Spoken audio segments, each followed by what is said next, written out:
Ryan Litzel.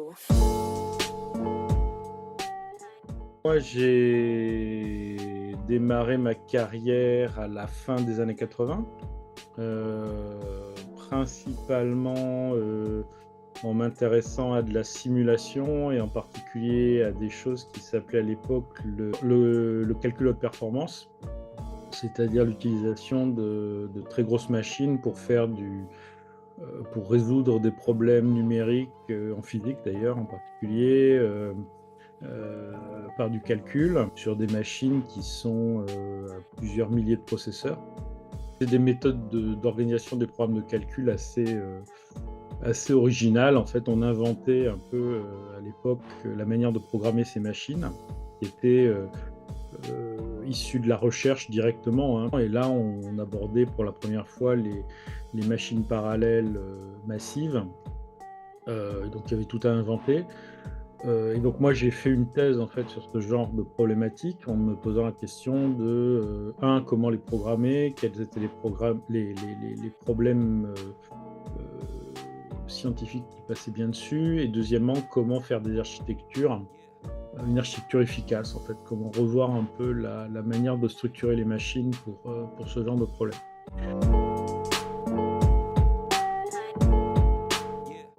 Moi, j'ai eu un hiatus, pratiquement de 10 ans, hein, où après j'ai fait plutôt des choses qui étaient liées à, on va dire, aux stratégies technologiques, où, j'ai fait à la fois de l'investissement, pour le compte de l'État, on va dire, de financement de la recherche, privée, et puis, après j'ai fait du capital risque, c'est-à-dire, du financement de start-up.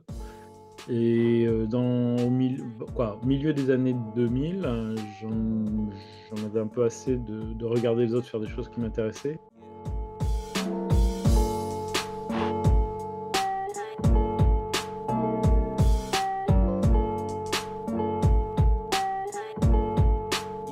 Donc la première société que j'ai montée, elle s'est développée autour de la simulation, rapide, avec comme idée d'arriver à faire des choses qui, sont, en fait, du calcul scientifique en temps réel.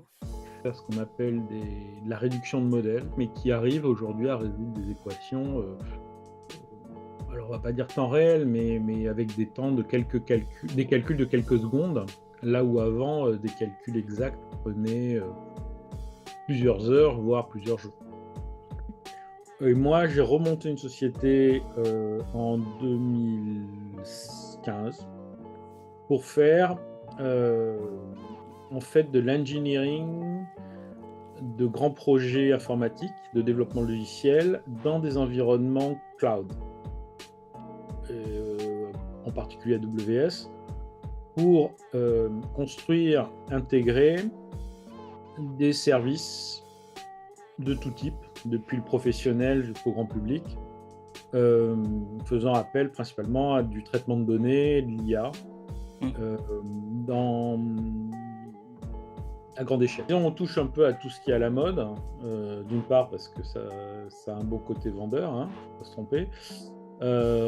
Deuxièmement, c'est des domaines qui sont devenus, incontournables.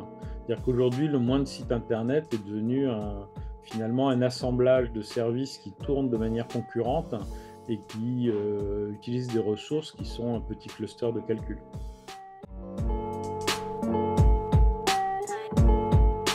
Moi, je travaille qu'avec des entreprises et ensuite les contacts, c'est beaucoup le carnet d'adresses.